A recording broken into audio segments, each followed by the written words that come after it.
నమస్తే, welcome to of the record. ఆ నాయకులకు టెక్ ఎక్కువ, సీనియర్లమన్న గర్వం వారి ఆహార్యంలో అనువనువు కనిపిస్తుంటుంది. అధికారం అనుభవించడమే తమ హక్కని ఆందోళనలు కార్యకర్తలే చేయాలనే తత్వం వారిది. కనీసం పార్టీ జెండా పట్టుకోవడము నామూషిగా ఫీల్ అయ్యే వీరిలో ఇప్పుడు చాలా మార్పు వచ్చిందట.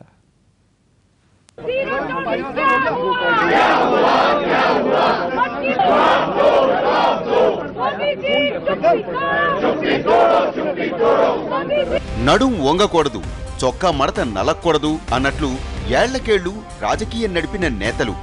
125 చరిత్ర ఉన్న పార్టీలో వీరి మాటే వేదవాక్కు. అధికారం అనుభవించడమే తమ హక్కుగా భావిస్తూ ఉంటారు. జెండాలు పట్టుకోవటం, కార్యకర్తల నినాదాలతో గొంతు కలపడమంటే వీరికి ఎక్కడ్లేని నామోషి. అధికారంలో ఉన్నప్పుడు రాజమర్యాదలు అనుభవించిన నాయకులు ప్రతిపక్షంలోకి వచ్చినా మారరేంటని కేడర్ నెత్తినోరు బాదుకున్న సందర్భాలు ఎన్నో. కానీ ఇప్పుడు సీన్ మారింది. నేతల కాళ్లు నేలకు ఆనుతున్నాయి.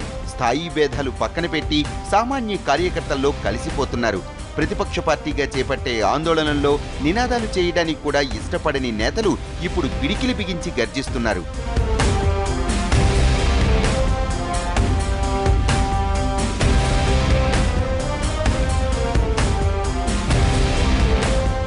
కాంగ్రెస్ నేతల్లో ఇంత ఆకస్మిక మార్పుకి కారణం మరెవరూ కాదు, పార్టీ అధ్యక్షురాలే.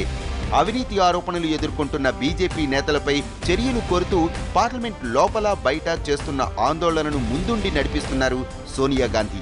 అంతేకాదు, సామాన్య కార్యకర్తల నినాదాలు చేస్తూ అసలు సిసలు అధ్యక్షురాలిగా అందరికీ మార్గదర్శనం చేస్తున్నారు. అధ్యక్షురాలే గళమెత్తడంతో సిగ్గుపడ్డ నేతలు ఆహాన్ని పక్కన పెట్టి కిందకు దిగారు. మెగాస్టార్ చిరంజీవి మొదలు మిగిలిన నేతలంతా ఏకంగా నేలపైనే చతికిలబడి మరీ నినాదాలు చేశారు.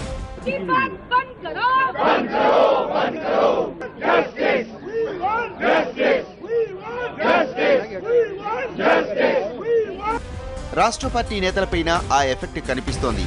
కాంగ్రెస్ ఎంపీల సస్పెన్షన్ కు నిరసనగా చేపట్టిన ధర్నాలో PCC chief Uttam, greater party అధ్యక్షుడు దానం నాగేందర్ రోడ్డుపై కూర్చున్నారు. అసెంబ్లీ ముందు ఆందోళన చేసిన కాంగ్రెస్ మాజీ ఎంపీలు కూడా అధ్యక్షురాలి స్ఫూర్తితో నేలపై కూర్చొని ధర్నా చేశారు.